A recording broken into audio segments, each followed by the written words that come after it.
Welcome to the D&D Fitness Radio podcast, brought to you by your hosts Don Saladino from New York City and Derek Hansen from Vancouver, Canada.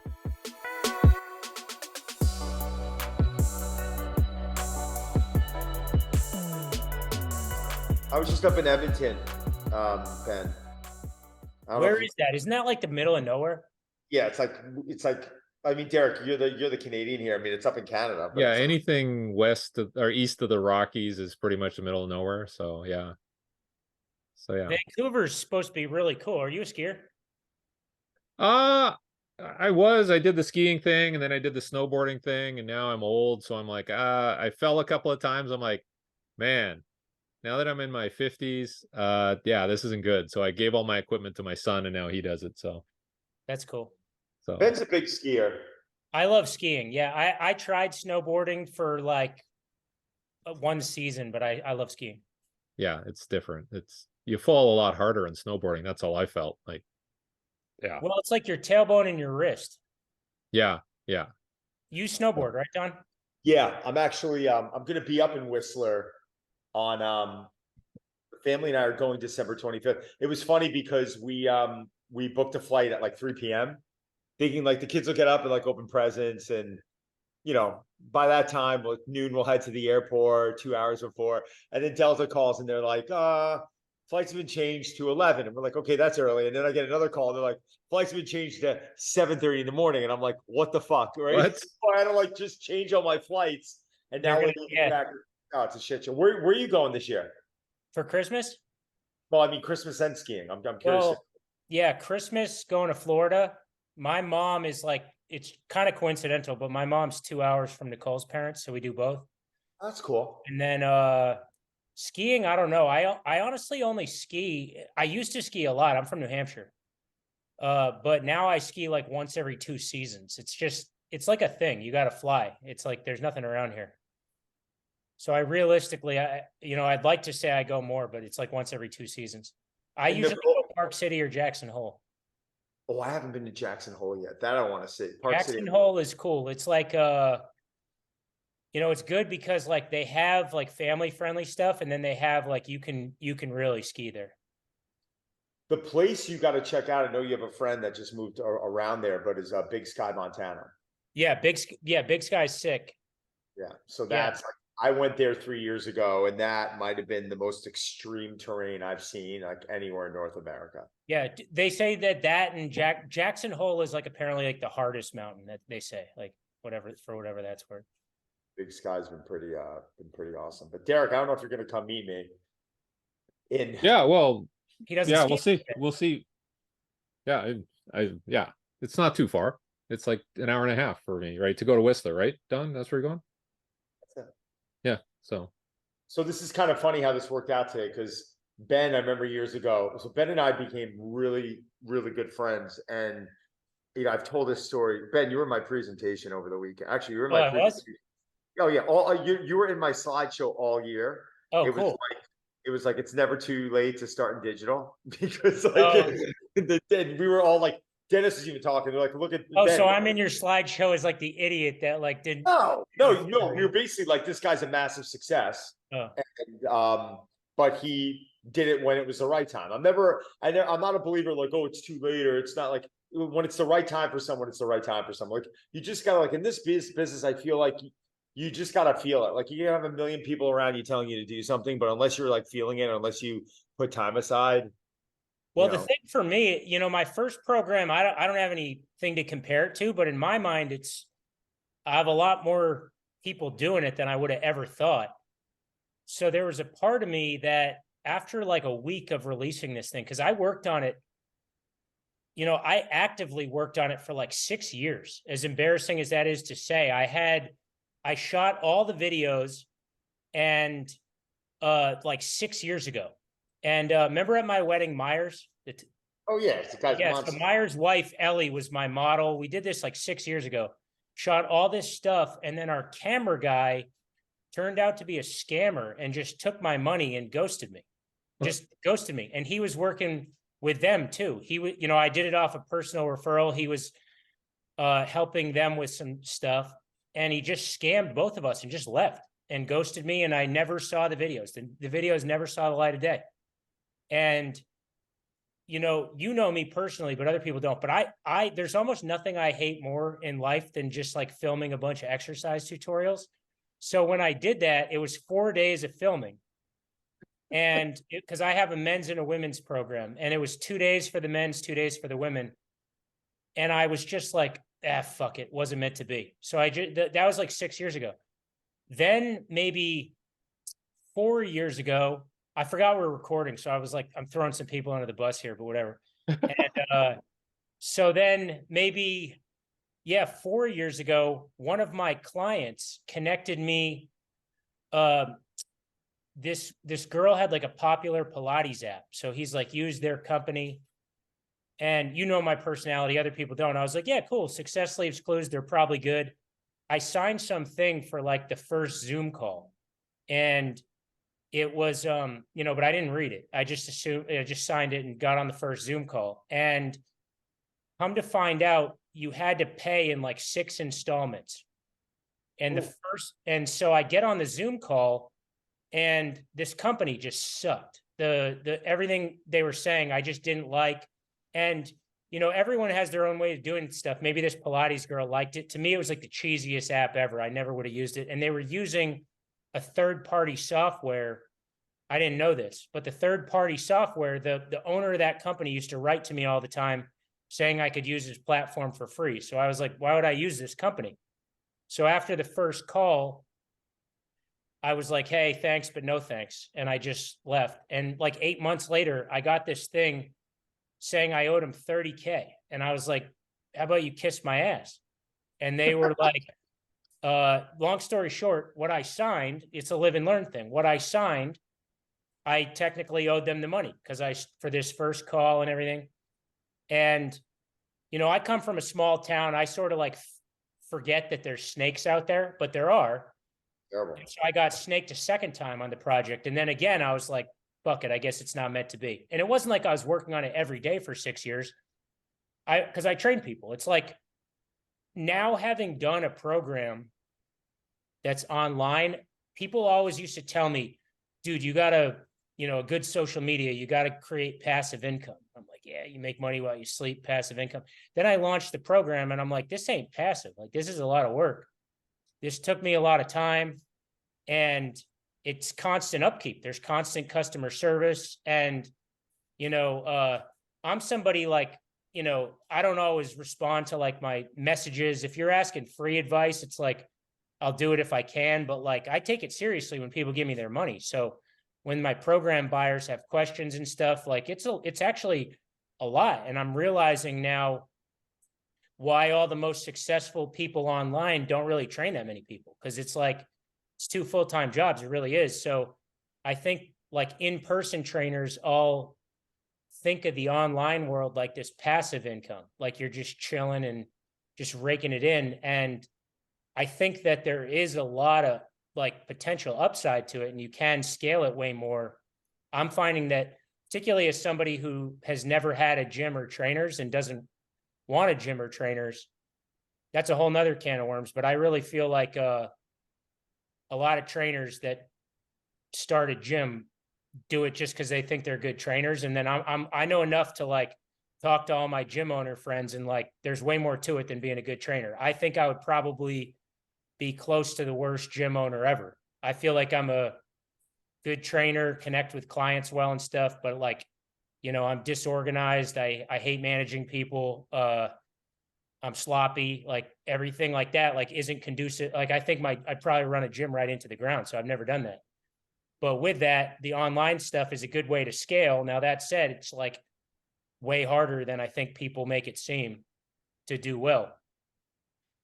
And then to tie it back to what you're saying about like the long wait thing, it's a funny thing because the first month that to be honest, the first 4 days that I launched my online program, I made more than I've ever made in a year training people. And I was like, damn, like joke's on me. I should have just been doing this forever.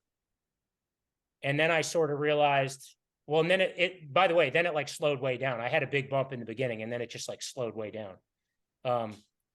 But thinking about it more, like without a doubt, if I had like say that video guy 6 years ago hadn't have been a dipshit and screwed me out of my money, there's no chance I would have gotten as many buyers then as I did 6 years later, and no chance 4 years ago. And the other thing, I think kind of like the stars aligned with the timing, because now I have 15 years of giving away free info, and people were just interested how I actually train people. Because, you know, for 15 years, I've just showed tidbits. I've showed a clip here of me and a clip here of this client and a clip here of that client. But, you know, when you really know training, you know that the individual exercises aren't really that valuable without the program. So I think people probably were just wondering, like, you know, how the hell does this guy put it all together? And I think a lot of I think a lot of regular, also too, in the last 6 years, I've developed a following way outside of just like trainers. So a lot of my buyers now, back in the day, it used to be mostly trainers because I did trainer education and stuff like that. And then through training real people and people with like big followings and stuff like that, my followers now are more, my social media followers are more just like regular worker outers.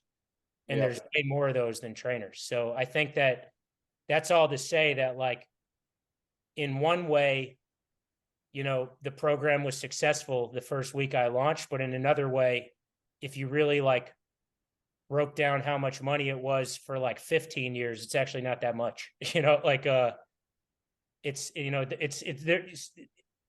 Long, yeah, but it's not as easy. Sorry, but it's not as easy as you're making. I mean, that was 15 years of developing an email list. That was 15 years of you writing on. What I'm saying.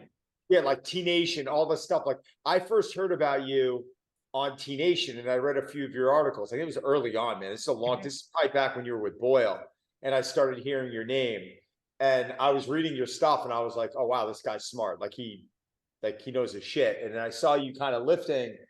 I was like, man, he's not a big guy, but he's like murdering weight right now, like freakishly strong. So you caught my eye on it early on.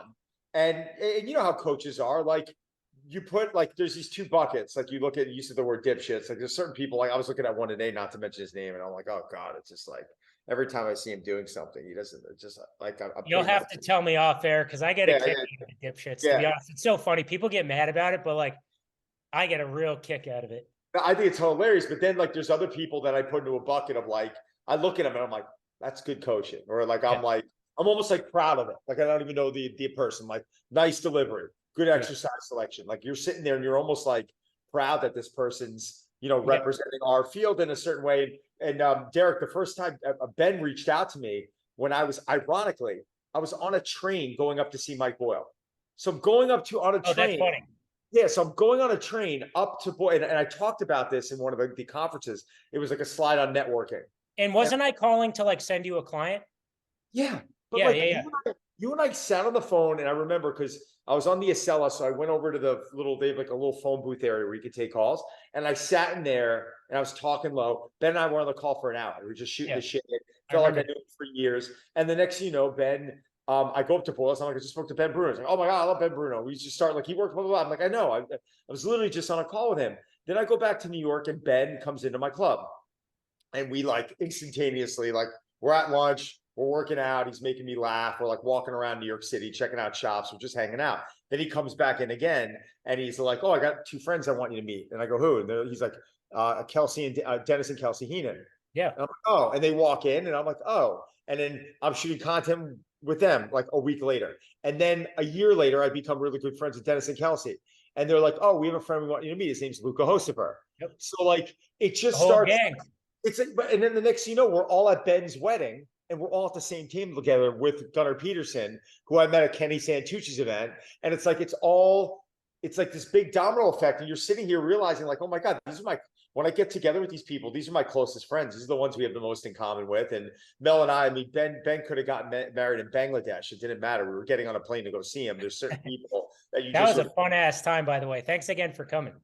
God, the best, Derek. It was just, but the same with Derek. You know, Derek was at Drive, and we met, and now we're doing a podcast together. So that's amazing. Good stuff. D. Yeah. Do you ever find, Ben, like I get this sometimes too, like when I do online programs and all that, I always feel like I'm not giving enough because I'm not there. Like how do you get over that sort of anxiety? Because I still have that a bit. And like there was a guy I was working with, he's from Chicago, and he just wasn't getting things like through the video feedback and all that. And then he was in Vancouver he was doing a cruise or something. I worked with him one day and we solved a whole bunch of stuff. So I'm like, geez, I need the in-person too. But how do you manage that? Well, it's, that was a whole reason why it took me so long to do the online programming, because I have done enough in-person coaching to know that almost nobody does it right the first time you show them how to do it. And so that was the whole issue was, how do I do this well? And because there's that constant battle. I don't know about you guys, but there's that constant battle as I get older and do this longer and want to scale, of wanting to scale and trying to increase my income, but never lose like the integrity of my training. And that's the never ending thing. I don't want to, currently, until this last program, I was one of the dumbest business people ever, I think, because for 15 years, I've only ever done one-to-one coaching. And, I've never had anyone work under me. I've never gotten a cut as something else. That's it. Like it's kind of eat what you kill type thing.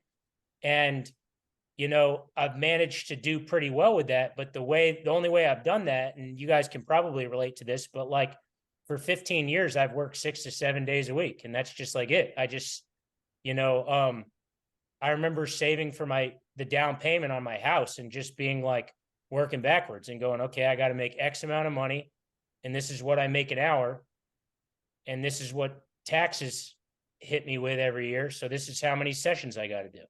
Like, I better get to it. And that's just what I did, is I got the cheapest. I lived in this back guest house for 3 years in the cheapest rent I could find, and just worked backwards and said, this is my expenses if I live frugally, and I better work this many sessions. Like, I wish in hindsight, I probably could have done it, smarter way, but I didn't work smarter then. I just worked harder and logged a lot of sessions, and you guys can probably relate to that. I remember when I was saving for my down payment and like something would like happen to like my car and I'd get nicked for like $400 and be like, fuck, like that's like, this is literally how I think. I'd be like, that's like this many sessions, but then taxes. So it's actually this many sessions.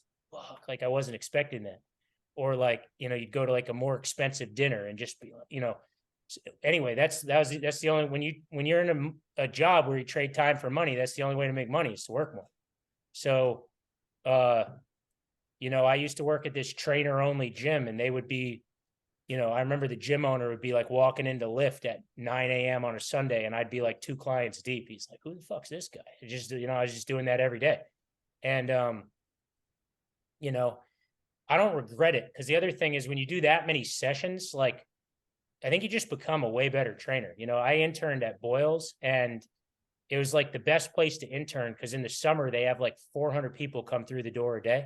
So it's like within 1 year of training, I trained like a group of 10-year-old hockey players, a blind guy, some pro athletes, so, a 600-pound guy, every single injury you can imagine.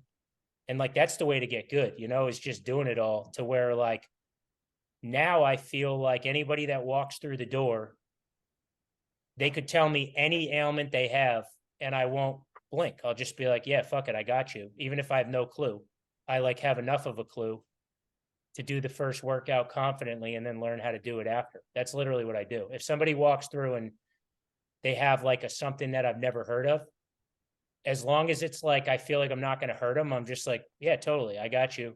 And we just like do basic stuff, and then like they leave and I get right on Google. Like, I don't know what that even is. And I figure it out.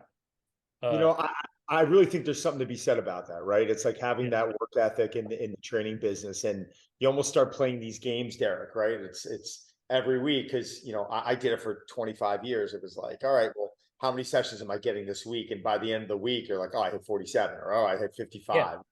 it becomes this game, and then you're calculating how much money. Yeah, and that's the thing people don't realize when you do, like when you're the numbers you're throwing out. I've done that too, but people don't realize that 50 session week ain't a 50-hour week. Yeah. That is like you've done nothing else but work and sleep week. Right. 50-hour training week's like 100-hour work week, in my opinion. It's just like, yeah, it's so, and the fact that you have to be on every client, then there's program design, then there's follow-ups. It's just, it's a lot of work. So what do you think nowadays, because of this digital business going on? And I think there is a misconception, right? Like people are under the assumption that someone like you is, oh, he's just selling online programs and he's just doing his thing. And it all came easy. Like you did it the way I think if any coach can go and do it, like having that background. The three of us really have it, right? Like we started in the trenches, Ben, right? But you had a lot of cold mornings up at Boyle's facility, right? You had a lot of mornings where you were opening and closing facilities. Nowadays, everyone just wants to be Ben Bruno and become a massive success and start training celebrities and doing all this stuff. It's like, all right, well, what about the 15, 20 years before that no one's really talking about? Well, it's actually funny because my mom texted me 2 weeks ago, and it was a picture she posts on Facebook like once every 3 years, but it was one of those memories. 2 weeks ago was the 10-year anniversary that I moved to LA. So right before I moved here, we had dinner, and she put that on Facebook, and she sent that to me. So I was going back through in my phone. I haven't posted it yet, but I was gonna do, and I'm still gonna do a post just kind of reflecting on the 10 years. But I found this photo of when I was at Boyle's, I had a group of high school boys that we called Project Diesel. I trained them for like 4 summers, and some of them trained with me throughout the year.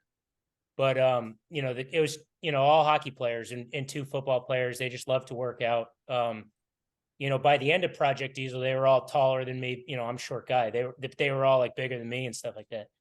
And Project Diesel was like how I got on the map as a trainer, because that's who I would share in my videos. And it was this, mostly it was this high school hockey team called Central Catholic, and then a couple other kids from other schools. But we had like 10 kids in that group that could do Bulgarian split squats with 225 on the bar on their back for 5 a side. And also 10 kids that could do like hang cleans with 225 for 3 reps. They were really strong for high school hockey. And also around 10 that could trap bar 405 for 5. Those were like our 3 main exercises. And people would always ask me like, how you get these guys so strong? And I would say it's 2 things. One, I use the +5 system of progression, which is just like most workouts, we add 5 pounds if we can, and over the course of 4 years, that adds up to a lot of weight. And 2, I used to go to like every single game of the kids. So I went to every night after work. I would like be in like cold hockey rinks. I'd be at football fields schmoozing with the parents, because I wanted the parents to have them train year round, because I knew they were paying. So if you get kids for 4 seasons a year instead of 1, they're just going to be way stronger. And so I had all these kids that just lifted year round for all the time. And we would lift, we'd go to Chipotle. It was this thing. We trained so hard. We'd crank the music. We'd have days where it was like disco themed, and I'd come in neon, and like, I didn't give a shit. If it got them to lift heavy, we'd do all kind of, I'd let them pick the music. I would do stuff like, if any of them beat me on pull-ups, they didn't have to condition that day. We do all kind of stuff. They were probably the strongest high school hockey team ever to exist. They were really strong, and Project Diesel was probably the strongest group of high school hockey kids ever. And I was looking at the list. One of them just won a Stanley Cup. His name's Jack Eichel. I started training him when he was 13. And I have old YouTube videos of him when he was 15, hang clean in 315, crazy stuff. And I was going to share that photo because I used to come in every Sunday for free and tell any of the kids, because that's when I shot my videos for my T Nation articles, because there was nobody in the gym. So I told them, anyone that wants to come through for extra practice, like, come through. And I would train them all for free on Sundays, do all this stuff. But I was looking at that photo going like, man, I worked way harder for my clients back in the day for free than I do now for these high paying celebrities. But I still think the same stuff applies when you think like, I saw this saying one time, and it wasn't related to training, but it said like, if you do good work, the good work finds you. And I was like, man, that is so true in our job. But, you know, yeah, this was like when I was training some of these kids, I wasn't even a certified trainer yet. I was just like, I remember, you know, Don, we've talked about it, but I used to train with Chris Kreider. We would lift together. And there were days that I would read Dan John's book, Never Let Go. And we would just open up a chapter. I'll never forget. We read a chapter about Tabata front squats. And it said, you know, 20 seconds of front squatting, rest 10 seconds, 8 rounds. And now there's like arguments if that's a true Tabata. I don't know if it is or it isn't, but it's really hard. Doing 8 sets of 20 seconds on, 10 seconds off. And I'll never forget, we read the article and Dan John was like, now don't try to be a hero and do 135 on the bar. Like it's harder than you think. So do 95. And Chris and I just looked at each other and we're like, 135? All right, fuck it. Like we just did it. And like there's a lot to be said for like, we did a lot wrong, but we were like working really hard in the process, I think when you're young, when you get older, you have to be smarter about it. But when you're young, there's a lot to be said for just trying everything and doing it, pedal to the metal. And that's what we did. And I had so many days back then where I would like train with one guy in the morning, be dead tired. Then someone else would call me out 2 hours later. And I'm like, all right, put on my big boy pants and do a second workout, the exact same one, right? I can't do that anymore, but I was looking at that group of Project Diesel because I was still going to post that. And I was just thinking like, if I had any advice for up and coming trainers, it's never profound, but I think the best advice is just like, I did so much in the gym with these guys, but I was like at their games, I was doing everything. And like, you see now, like my clients are all at my wedding. I'm still like that. Like every day is like, I don't think there's been a day of me being a trainer that I haven't texted everyone from the day before going, how you feeling? And I don't care if they reply or not. After a while, they usually don't even reply, but I just want them to know, like, Thinking about it. He's still thinking about my workout. And, even if they think I'm annoying, it's like nobody I've ever trained with will tell you like, I don't care about their workouts, It's valuable, Derek. I think that's probably the most valuable lesson. Not even a coach can listen to, but I think in business, add value. Just becoming, it's that line I keep using, like, let them think of you as a necessity rather than a luxury, right? Because training also, when you talk about like, when you talk about trainers thinking like, oh, they're just like training high-end clients, this too. We're in a service industry job, so it's like, probably I stopped working at a gym about 10 years ago. That was the last time I worked at a gym.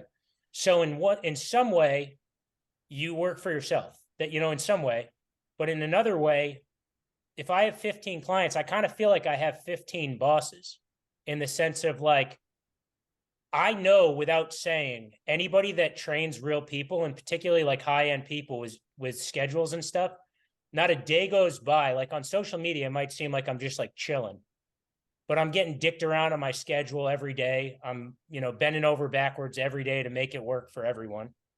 And that'll probably never change till I stop doing in-person training. That's just like what it is. And as you move up, it's like worse because like people have crazier schedules. So my schedule is an absolute shit show because I'm at the mercy of a lot of people with crazy schedules. So mine's even crazier. And for me, it's like I go to bed thinking my schedule is going to be this one day, this one way, and it never works out that way. It always moves and you just kind of do your best to make it work. But there's no easy way in a service industry job. You're never really like chilling, working for yourself. And people are like, oh, you probably make your own hours, right? And I'm like, yeah, my hours are pretty much like literally whenever someone wants to train because that's how I make money, So it's a little different. When I was single, I had no boundaries with hours. When I was single, it would be like, I don't care if it's, because I have some clients actually that are like really dedicated to training. So I have clients that used to be like, 6 a.m. on a Sunday. Hey, I have a flight at 8 a.m. Can we go at 6? Yeah, fuck it. I've done workouts at 11 p.m.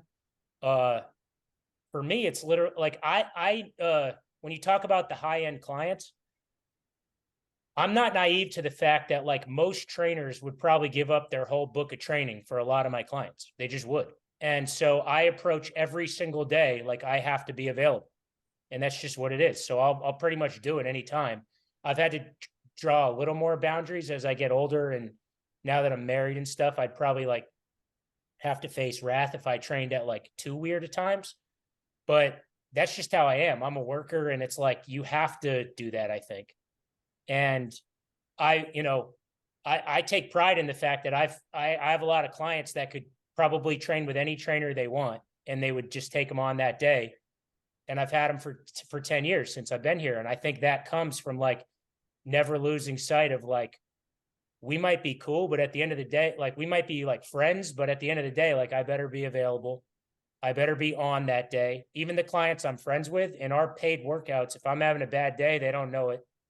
And, I'm available, not all the time. I'm human, but I'm available way more than I'm not.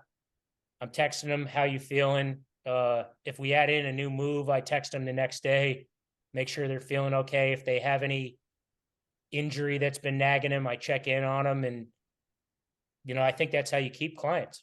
And to that point, like people always ask me how to get clients. And I'm like, I'm not that good at getting clients. I only have like 15, but I've just had them for 10 years. I never have to get them if you keep them.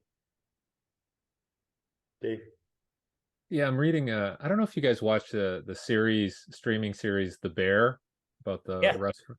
Yeah, so watch the whole thing. It's incredible. Yeah, so I started reading that book, Unreasonable Hospitality, and so, it basically says what you're saying there about going above and beyond in terms of providing service, and that when you talk, that's what I think of. I'm just going through that book right now, and there was one episode where it was the best restaurant in the world, and they showed the level of service they provided, and I don't know if people think about that enough.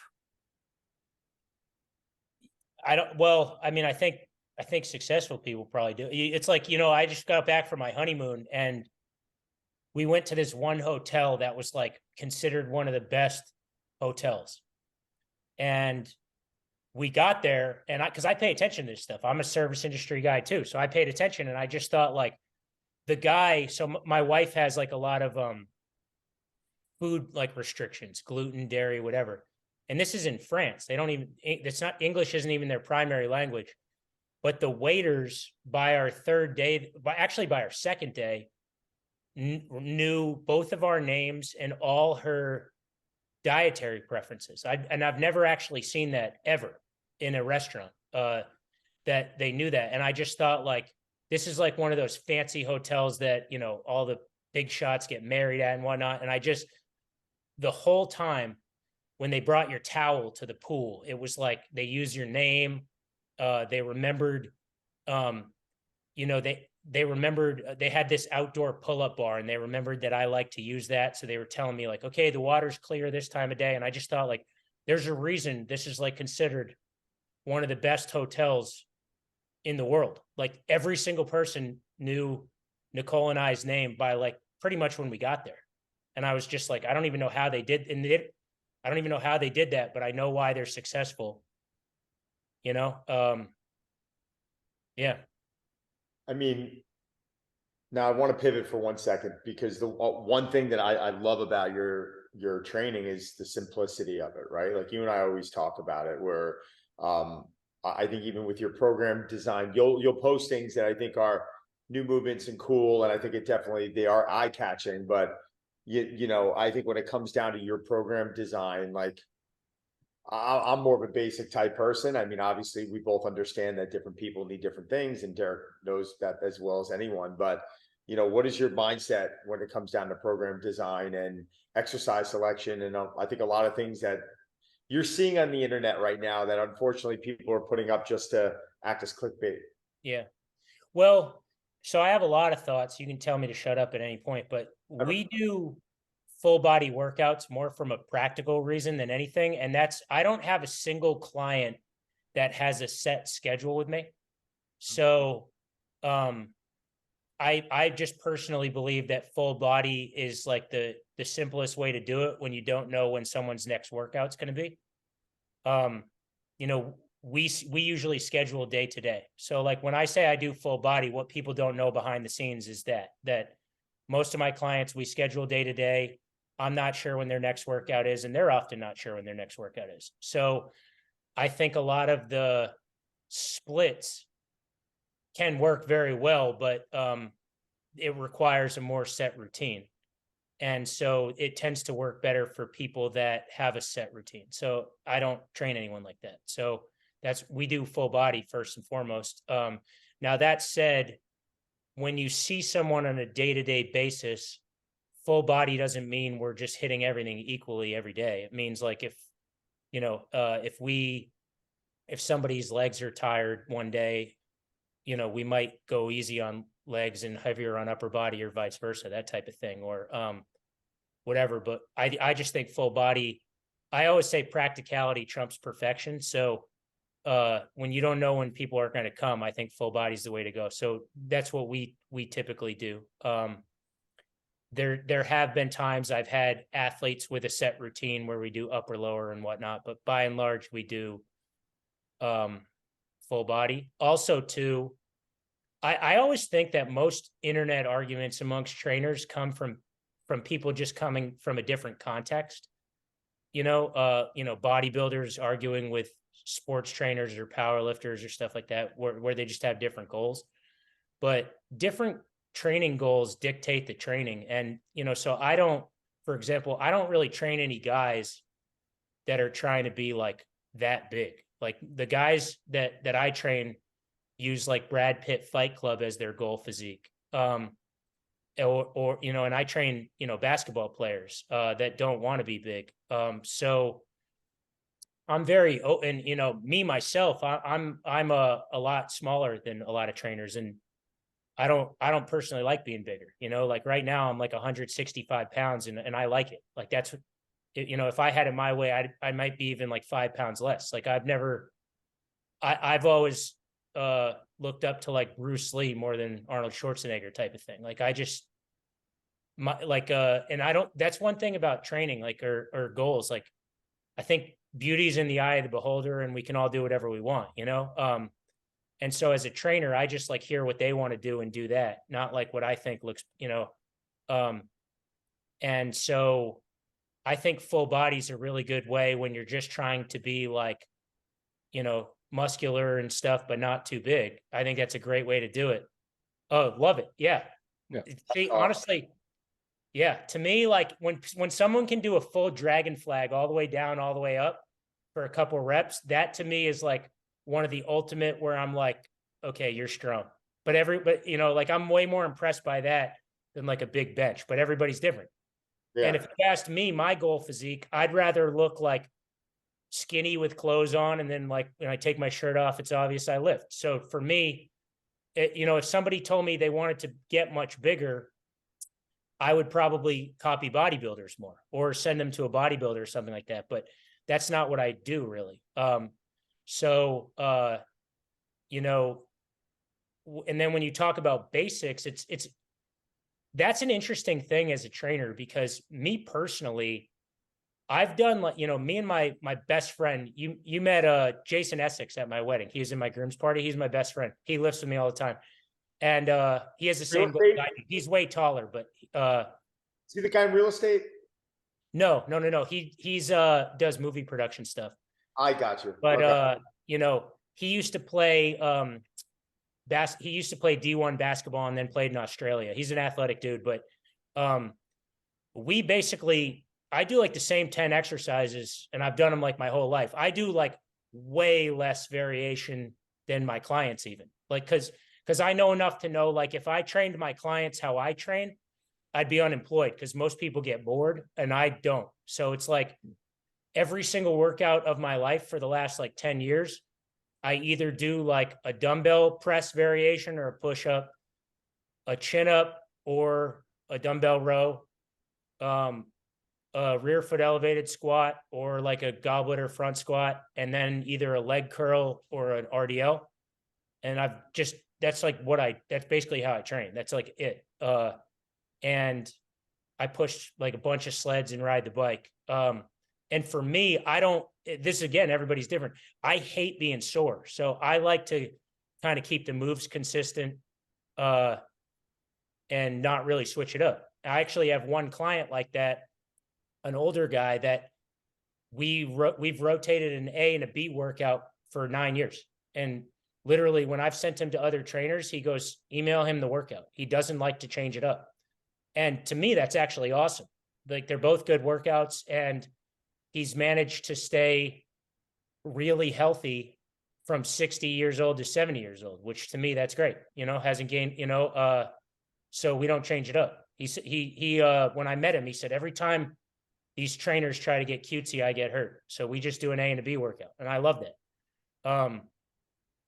And then I have clients that if we do an exercise that we did the week before, they're like, dude, we did that last week. And I'm like, yeah, like, and we're going to do it next week and the week after and the week after. But for those type of people, I actually do believe that you should enjoy what you're doing. And so I don't think anybody's wrong. We all have different preferences.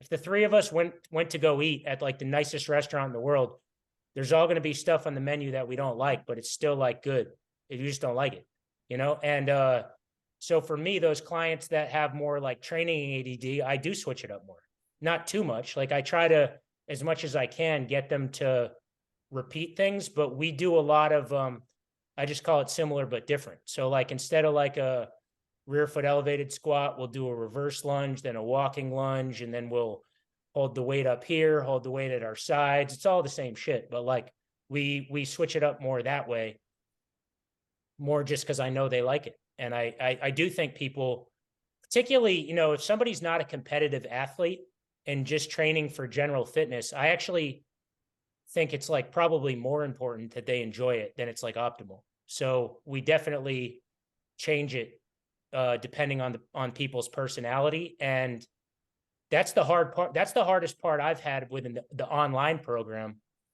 is that, when you get thousands of people, there's just no way that everyone's going to like it. So I have a hard time with that, knowing, I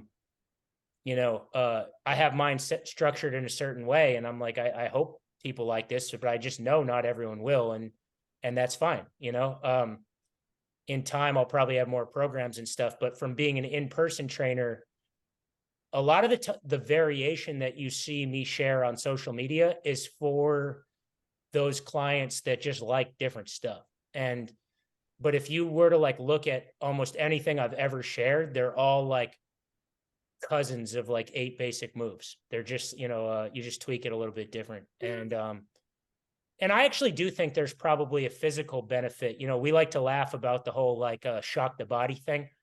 And I don't think it's that, but I do think that as I train longer, I think it's good to like modify things and in my own training. So like when I say I do the same 8 moves, I actually probably do more because I'll load them differently or, I actually I think part of the reason that I've been a successful in-person trainer for the type of clients that I train is one, I probably like training less than a lot of trainers. Like I like it, but I don't love it. Like as if you told me like that I could just like look how I want to look without working out, like I probably wouldn't work out that much, just being like dead honest.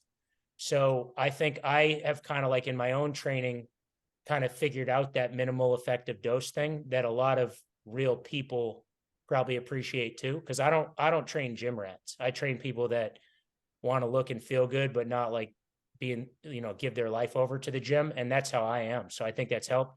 And the other thing is I got into training after a pretty serious back surgery when I was 19. So I've always had to work around stuff. And I'm somebody, I would say anybody that's lifted with me, I'm a form guy. I lift with really good form and I still get hurt a fair amount. I'm kind of like injury prone. And I actually think that's made me a better trainer for adults because I kind of like have to work. I'm always working around stuff, and it's like helped me pick up tricks that I've like never really read in a book for how to work around stuff. So my own workouts actually are like my main fodder for my clients' workouts. Sort of like, how can I train my legs hard?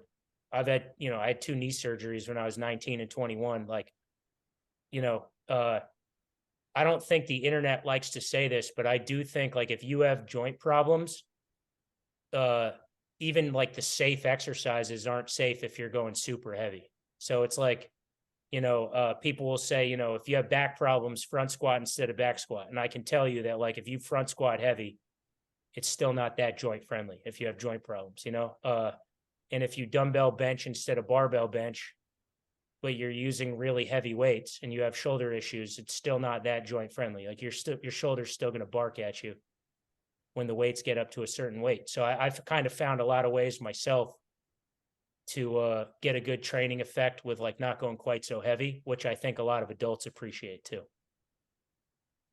Dave, what about in reference to your training? You pretty much followed more of a Ben school of thought, right? When it comes to Oh yeah. movements, like you've never been too fancy with your program design. Oh Nor do no. I think Yeah, like I think when I was younger, always do a pull from the floor, do some sort of press, do some sort of squat, do variations on those, to some degree. But yeah, I'm like, Ben, if I go to a restaurant and I know that this dish is good, I'll probably order that dish rather than try something new. Like that's just the way I am. I don't know. It's not like it's not that I'm risk averse, but I'm like, that is good. So why would I go away from why that? would I want to take a chance? Well, Yeah, it's actually funny. I do believe in that saying, success leaves clues, but I've been very fortunate to get to train a lot of really high level pro athletes.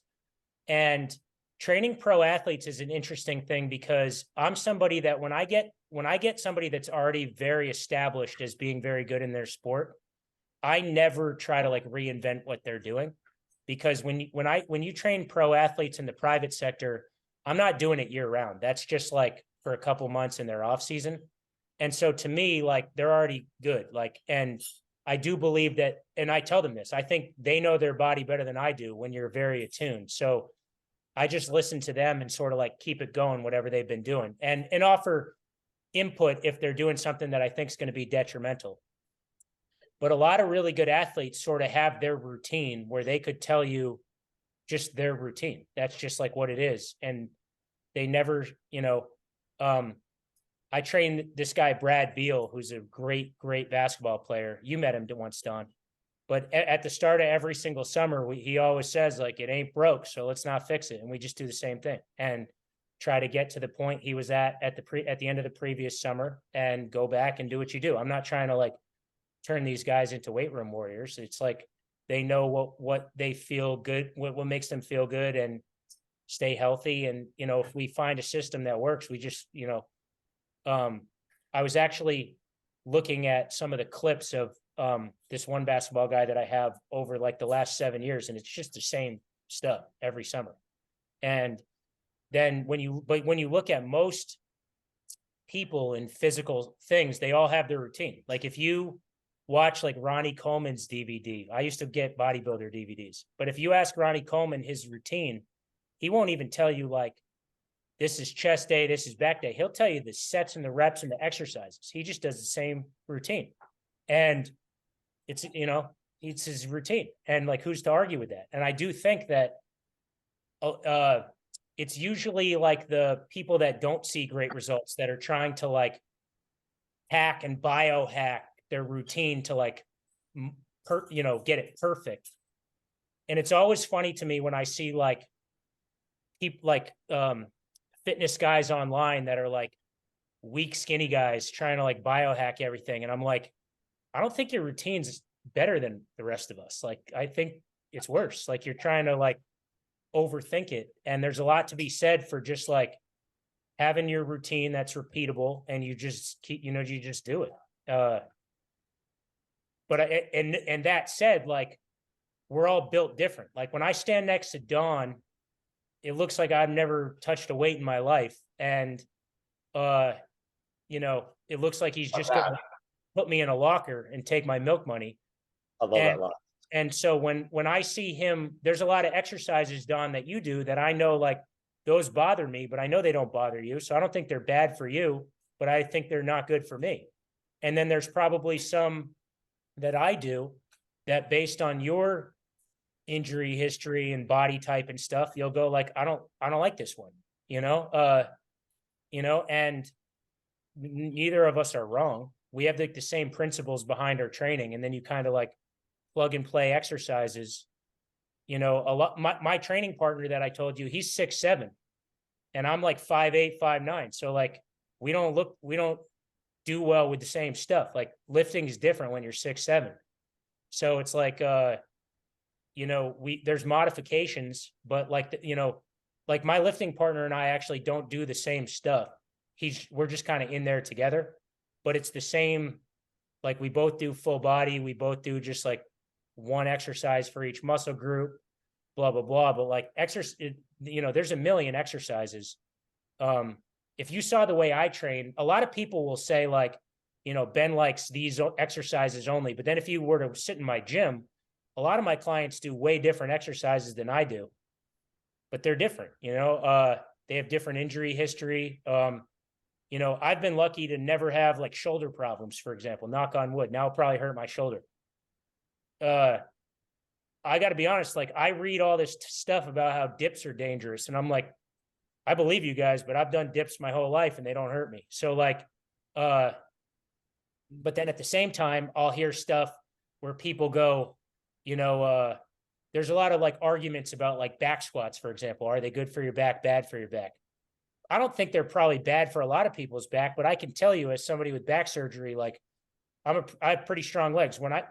No matter what, if I back squat over a certain weight, my right hip and my back bark at me. It's just what happens. Like, so there's no study that I'll ever read that'll tell me that would make me go do them for my back because they hurt me.